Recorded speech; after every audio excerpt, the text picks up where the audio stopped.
Bismillahirrahmanirrahim. Today our topic is about resting membrane potential for class 2nd year biology. To discuss the resting membrane potential, first we discuss about their learning objective.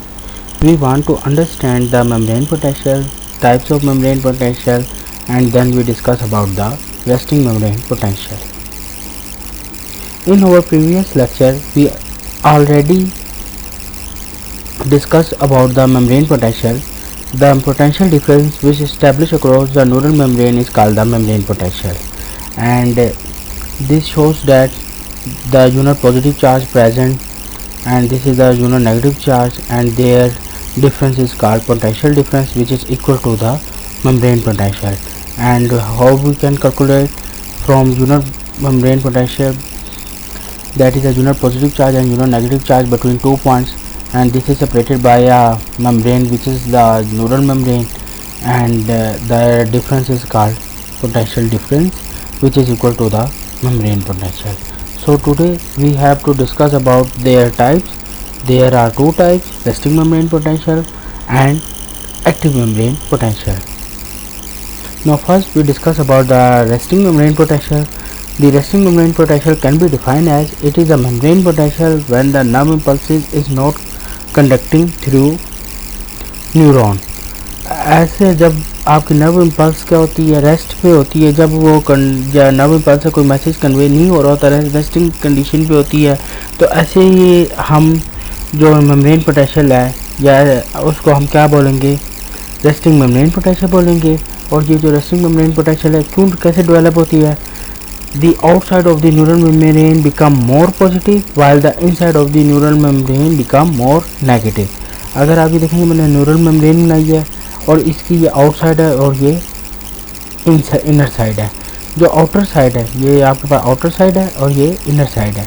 जो outer side है उधर क्या होता है, आपके पास जो है more positive charge हो आ जाता है, मोर पॉजिटिव चार्ज जो है प्रेजेंट होता है, और जो इनर साइड है उधर मोर नेगेटिव चार्ज प्रेजेंट होता है, जिसकी वजह से जो हमारे पास ये जो मेम्ब्रेन की कंडीशन है उसे हम क्या बोलते हैं, रेस्टिंग मेम्ब्रेन पोटेंशियल. और इसका जो हमारे पास वैल्यू आती है, जो रेस्टिंग मेम्ब्रेन पोटेंशियल की वैल्यू आती है वो -70 मिली वोल्ट आती है. हमने अपने प्रीवियस लेक्चर में पढ़ा था कि जो पोटेंशियल डिफरेंस है, जो इलेक्ट्रिकल चार्जेस हैं इत्यादि बात है, और इसको हम डिटेक्ट करते हैं. इसकी जो पोटेंशियल डिफरेंस की यूनिट है वो जो लार्जर यूनिट है वो वोल्ट है, और जो स्मॉलर यूनिट है वो मिली वोल्ट है. और जो रेस्टिंग मेम्ब्रेन पोटेंशियल की जो डिफरेंस आता है और जो पोटेंशियल डिफरेंस आता है जब हम इसे मेजर करते हैं वो हमारे पास कितना आता है, -70 मिली वोल्ट वो आएगा. अब ये जो रेस्टिंग मेम्ब्रेन पोटेंशियल है किस वजह से इस्टेब्लिश होती है, कौन से फैक्टर्स जो हैं जो रेस्टिंग मेम्ब्रेन पोटेंशियल के लिए रिस्पॉन्सिबल हैं, ये हम डिस्कस करते हैं. इसमें हमारे पास movement of ions, that is sodium potassium pump, negatively charge ion ये मॉलिक्यूल्स मौजूद हैं, और लीकेज ऑफ दी पोटेशियम आइन है. आज का जो हमारा टॉपिक है, today over topic in this lecture we discuss about the movement of ion, that is the sodium potassium pump. First आपने ये बात याद रखनी है और यह बात आप नोट कर लें, the concentration of sodium ion is 10 times more outside than inside. जो आपके पास सोडियम आयन की कंसंट्रेशन है, ये जो आपके पास सोडियम आयन की कंसंट्रेशन है ये 10 टाइम्स मोर होती है किधर, आपके पास आउटसाइड. ये आपके पास आउटसाइड है, आउटसाइड पे 10 टाइम जो है सोडियम आयन की कंसंट्रेशन ज़्यादा होती है एज कम्पेयर टू इनसाइड. ये आपके पास इनर साइड है. अच्छा जी, ये तो आपका फर्स्ट पॉइंट होगा. दूसरा पॉइंट क्या है, the concentration of the potassium ion. The concentration of the potassium ion 30 times more inside, 30 times more inside than the outside. अब ये देखें मैंने इधर पोटेशियम आयन ज़्यादा लिखे हुए हैं और सोडियम आयन कम लिखे हुए हैं, क्योंकि जो सोडियम आयन की कंसंट्रेशन है इनसाइड पे वो क्या होते हैं 30 टाइम्स ज़्यादा होगी एज़ कम्पेयर टू आउटसाइड. और इसमें जो की पॉइंट है आपने ये बात याद रखना है कि जो मूवमेंट ऑफ आयन में जो की पॉइंट है, there is a comparison between sodium and potassium ion. हमने सोडियम और पोटेशियम आयन का कंपैरिजन करना है. अब हम कहते हैं, अब इसका कंपैरिजन को डिस्कस करने के लिए हम क्या कहते हैं, suppose the amount of sodium, ये जो आपके पास suppose the amount of the positive charge and negative charge outside और इनसाइड पे जो है इज इक्वल। जो आपके पास पॉजिटिव और नेगेटिव चार्ज है जो इनसाइड पे भी मौजूद है और पॉजिटिव नेगेटिव चार्ज जो आउटसाइड भी मौजूद है वो आपके पास क्या है, इक्वल है। मतलब इधर जितने से आपके पास पॉजिटिव चार्ज मॉलिक्यूल और नेगेटिव चार्जेस है 50% पॉजिटिव कर दिए, 50% नेगेटिव कर दिए, 50% पॉजिटिव 50% नेगेटिव कर दिए। और अब हम ये डिस्कस करने लगे हैं कि अगर अब क्या होता है कि ये कैसे जो है चार्जेस की में जो है वो मोर नेगेटिव चार्ज और मोर पॉजिटिव चार्ज कैसे जो है ये, जिसमें हमने पहले डिस्कस किया कि रेसिंग मेम्ब्रेन में पोटेशियम में क्या होता है, मोर पॉजिटिव चार्ज जो है वो किधर हो जाएगा, आउटसाइड पे, और मोर नेगेटिव चार्ज हो जाएगा इनसाइड पे। ये कैसे होगा अब हम इसको डिस्कस करना चाहते हैं कि ये किसकी वजह से जो है आपके पास जो है आउटसाइड पे मोर पॉजिटिव चार्ज हो जाएगा और इनसाइड पे मोर नेगेटिव चार्ज हो जाएगा।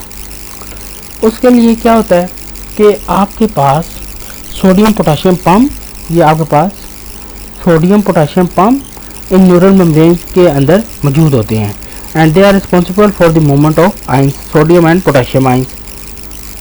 अब क्या होता है कि जो आपके पास सोडियम पोटेशियम पंप में से जो सोडियम है, सोडियम आपके पास मूव करेगा इनसाइड टू आउटसाइड, इनसाइड से आउटसाइड की तरफ मूव करेगा।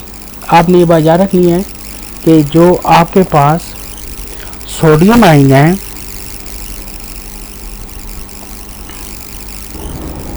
ये आपके पास 3 सोडियम आयंस इनसाइड क्या करेंगे, मूव करेंगे, और 2 पोटेशियम आयन क्या करेंगे, आउटसाइड मूव करेंगे थ्रू पोटेशियम या सोडियम पोटेशियम पंप के थ्रू। ये देखिए मैंने शो किए हुए 3 आपको ये जो मॉलिक्यूल्स हैं सोडियम के क्या करते हैं, इनसाइड क्या कर रहे हैं, ये देखिए इनसाइड से मूव कर रहे हैं, ठीक हो गया, और आउटसाइड मूव करेंगे, और 2 पोटेशियम आयन जो हैं वो क्या करेंगे, वो बाहर की तरफ वो आपके पास आउटसाइड से इनसाइड मूव करेंगे। तो इस तरह का होता है कि आपके पास जो न्यूरल मेम्ब्रेन है उसमें क्या होता है, आउटसाइड पे मोर पॉजिटिव चार्ज डेवलप हो जाता है और इनसाइड पे आपके पास मोर नेगेटिव चार्ज डेवलप हो जाएगा due to the movement of ions. और कौन सी इसमें की पॉइंट आपने क्या याद रखना है कि सोडियम और पोटेशियम आयन की मूवमेंट की वजह से आउटसाइड पे पॉजिटिव चार्ज डेवलप हो जाएगा और इनसाइड पे आपके पास नेगेटिव चार्ज जो है वो डेवलप हो जाएगा। और ये बात आपने ये याद रखनी है कि 3 जो सोडियम आयन हैं वो मूव करते हैं इनसाइड से आउटसाइड की तरफ, और 2 पोटेशियम आयन जो हैंगे वो किस साइड मूव करेंगे, वो आपके जो आउटसाइड से इनसाइड की तरफ मूव करेंगे। तो ये तो था कि कैसे जो है movement of ion takes place होती है और जिसकी वजह से क्या होगा कि आपकी जो है रेस्टिंग मेम्ब्रेन पोटेशियम डेवलप होगी।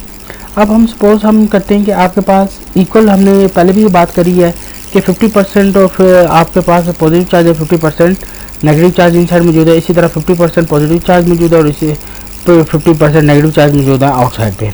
अगर हम इनसाइड की बात करें, सबसे पहले अगर हम इनसाइड की बात करें, इनसाइड पे अगर में हम ये डायग्राम देखें, इनसाइड पे आपके पास नेगेटिव चार्ज ज़्यादा होता है, तो इस वजह से ये आप देख रहे हैं। तो हमने पहले क्या लिखा हुआ, नेगेटिव 50% फिर पॉजिटिव, और अगर आउटसाइड पे क्या होता है पॉजिटिव चार्ज ज़्यादा है, यूनिट पॉजिटिव चार्ज होता है, इस वजह से हमने पॉजिटिव और इधर नेगेटिव 50% लिखे हैं।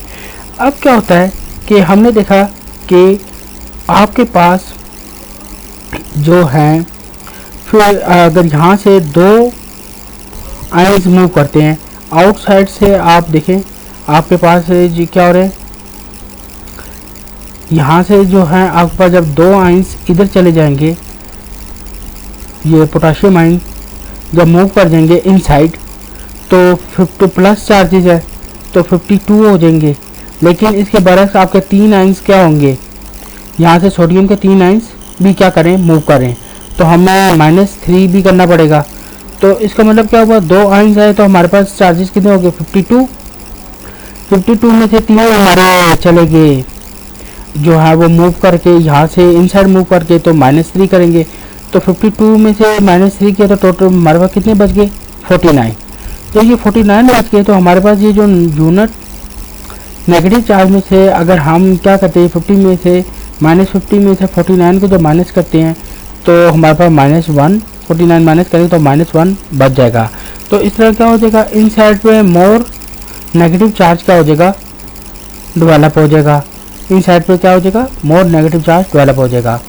इसी तरह अब क्या हुआ, जब 50 में से हमारे 2 आयंस क्या किए, बाहर की तरफ मूव किए ना, हमारे पास ये पोटाशियम जो है इन साइड जो मूव किए, तो इसका मतलब 50 में से हमारे पास क्या हो गए, 48 मॉलिक्यूल्स रह गए, 48 रह गए और 3 हमारे पास इजाफी आ गए, तो टोटल कितने हो गए 51। तो 51 में से -50 करेंगे तो हमारे पास कितने हो जाएगा, +1। तो आउटसाइड पे यूनिट पॉजिटिव चार्ज डेवलप हो जाएगा। तो इन आयंस की मूवमेंट की वजह से क्या होता है, यूनिट नेगेटिव चार्ज इनसाइड में डेवलप हो जाता है और यूनिट पॉजिटिव चार्ज आउटसाइड पे डेवलप होता है, जिसकी वजह से क्या होता है, जो आपका मेम्ब्रेन पोटेंशियल, जब हम पोटेंशियल डिफरेंस लेते हैं तो हमारे पास जो मेम्ब्रेन पोटेंशियल डिफरेंस आता है वो क्या है, रेस्टिंग मेम्ब्रेन पोटेंशियल का आता है। और ये इस तरह आपकी इन आयन की मूवमेंट्स की वजह से आपके पास जो डेवलप हो रही है मेम्ब्रेन पोटेंशियल, जो डेवलप होता है उसे हम क्या बोलते हैं, रेस्टिंग मेम्ब्रेन पोटेंशियल बोलते हैं। और उसकी जो वैल्यू होती है वो हमारे पास -70 मिलीवोल्ट वैल्यू आएगी। तो ये तो था किसके बारे में, मूवमेंट ऑफ आयंस के बारे में। हम फिर एक दफ़ा ज़रा डिस्कस कर लेते हैं कि इसके की पॉइंट क्या है। सबसे पहले आपको हमने ये बात याद रखनी है कि की पॉइंट क्या है, कि हमने सोडियम और पोटाशियम का कंपैरिजन करना है। फिर हमें ये पता होना चाहिए कि रेस्टिंग मेम्ब्रेन पोटेंशियल की डेफिनेशन क्या है। डेफिनेशन के अंदर क्या होता है कि यूनिट पॉजिटिव चार्ज जो है वो आउटसाइड डेवलप होता है और यूनिट नेगेटिव चार्ज जो है वो इनसाइड डेवलप होता है। फिर हमें ये पता होना चाहिए कि कौन से आयंस किस साइड मूव कर रहे हैं और कहाँ से मूव कर रहे हैं। तो हमारे पास 3 सोडियम आयंस जो हैं वो इन साइड से मूव करते हैं आउटसाइड की तरफ, और ये देखें आउटसाइड की तरफ, और 2 सोडियम आयंस मूव करते हैं आउटसाइड से इनसाइड की तरफ। फिर इसको हमने टेक्निकली डिफाइन करना है कि कैसे जो है जो मोमेंट ऑफ आयंस हैं they are responsible for creating unit positive charge and unit negative charge. अब उसको हम टेक्निकली कैसे कर सकते हैं, suppose that there are equal numbers of charges present on neural membrane and when this movement of ions causes and they are responsible for changing the unit charges।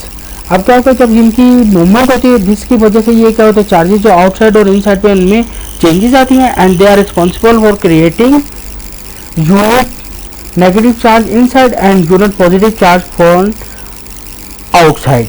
और इसकी वजह से क्या होता है कि जो यूनिट नेगेटिव चार्ज है वो इनसाइड डेवलप होता है और unit positive charge outside develop होता है। और टेक्निकली हम इसे कैसे डिफाइन करेंगे, अब टेक्निकली हमने इधर क्या किया, वैल्यूज़ को इंसर्ट कर दिया। वैल्यू के थ्रू हम इसको डिफाइन करना चाहते हैं कि कैसे हम इसको डिफाइन कर सकते हैं।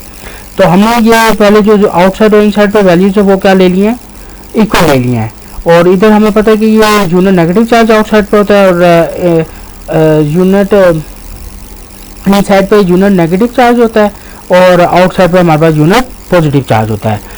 तो और हमने भी पता है कि जो 3 आयंस हैं वो इनसाइड से आउटसाइड मूव कर रहे हैं, जिसकी वजह से क्या होगा वो भी हम देखते हैं। और 2 आयंस जो हैं वो बाहर की तरफ मूव, इनसाइड बाहर से अंदर की तरफ मूव कर रहे हैं। तो क्या होता है, जब हमारे पास जब 2 आयंस मूव करते हैं तो हमारे पास टोटल आयंस कितने बन जाते हैं यहाँ पे 52, और इधर से जो मूव करें उसको हम माइनस करते हैं तो हमारे पास टोटल रिमेनिंग कितने रह जाते हैं 49। उन 49 को हमने टेक्निकली क्या करेंगे, जो यूनिट नेगेटिव चार्ज है उससे माइनस करेंगे तो हमारे पास यूनिट नेगेटिव चार्ज मौजूद रहेगा, वो क्या है -1। और इसी तरह हम अगर टेक्निकली इधर से डिफाइन करना चाहें तो हम ये कह सकते हैं कि हमारे पास जो ये 3 आयंस इधर मूव किए हैं और 2 आयंस जो यहाँ पे ज़ाहिर बात है यहाँ पे मूव कर गए, तो इस वजह से हमें +50 में से -2 करना पड़ रहा है, क्योंकि यहाँ से 2 आयन पोटेशियम के मूव कर गए थे। तो जब हमने -2 किया तो हमारे पास कितने बच गए 48 बच गए, और 3 आयंस हमारे पास इनसाइड मूव कर गए हैं। तो 48 में जब हम 3 प्लस करेंगे तो हमारे पास टोटल आयंस आ जाएंगे 51। टोटल पॉजिटिव चार्ज जो है वो हमारे पास 51 बन जाएगा। और हमारे पास यहाँ पे क्या -50 जो पहले से वो क्या मौजूद है, तो इसको हम जब माइनस करेंगे तो हमारे पास जो रिमेनिंग चार्जेस बच जाएंगे और यूनिट पॉजिटिव चार्ज बच जाएगा। और this unit positive charge present on outside is responsible for the causing the resting membrane potential. और इसकी वजह से क्या होता है, ये जो unit negative charge inside and unit positive charge outside की वजह से जो है हमारे पास रेस्टिंग मेम्ब्रेन पोटेंशियल डेवलप होगी। तो आज हमने एक फैक्टर के बारे में पढ़ा जो क्या था, movement of ions which are responsible for creating resting membrane potential। Next time हम negative charge molecule and leakage of potassium ion के बारे में पढ़ेंगे। Thank you.